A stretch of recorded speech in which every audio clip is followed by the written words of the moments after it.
शिंदेंनी त्यांच्या मंत्र्यांना दिल्याची राजकीय वर्तुळात सध्या जोरदार चर्चा आहे। या संदर्भात माध्यमांनी अजित पवारांना छेडलं असता त्यांनी त्यांच्या खास शैलीत उत्तर दिले।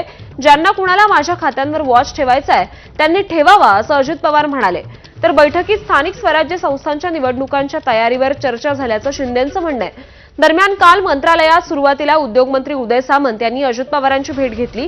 त्यानंतर अजित पवार भेटीसाठी एकनाथ शिंदेंच्या दालनात पोहोचले होते।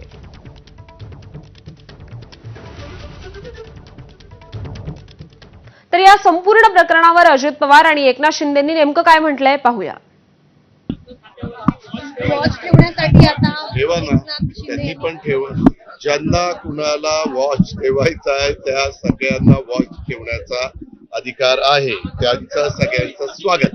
निधी वाटपासंदर्भात काही बैठक आपली मंत्र्यांसोबत बैठक होती। अजित पवार यांना देखील आपण बोलवलं गेलं होतं। त्या संदर्भात काय नेमकी बैठक झाली आहे?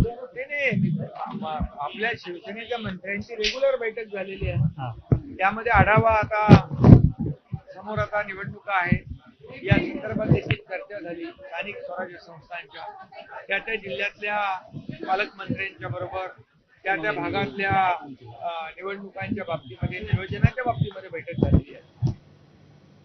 आगामी स्थानिक स्वराज्य संस्थांच्या निवडणुकीपूर्वी निधी वाटपाचा घोळ संपावा याकरता उदय सामंतांचे विशेष प्रयत्न सुरू आहेत। निधी वाटपात सुसूत्रता यावी याकरता अर्थमंत्री अजित पवार आणि शिवसेना मंत्र्यांमध्ये संवादाचा पूल म्हणून उदय सामंत सध्या काम करताना दिसून येत आहेत।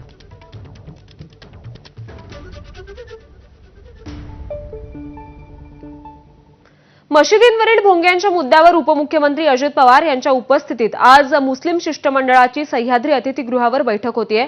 या बैठकीसाठी उपमुख्यमंत्री अजित पवार, मुंबई पोलीस आयुक्त देवेन भारती तसंच मुस्लिम नेत्यांच्या शिष्टमंडळातील अबू आझमी, नवाब मलिक, झिशान सिद्दीकी, सना मलिक देखील पोहोचले आहेत। राज्याचे पोलीस महासंचालक देखील बैठकीला उपस्थित राहणार आहेत। मागील काही दिवसांपासून पोलिसांकडून मशिदीवरील भोंग्यांवरून त्रास दिला जात असल्याचा आरोप मुस्लिम संघटनांनी केलाय।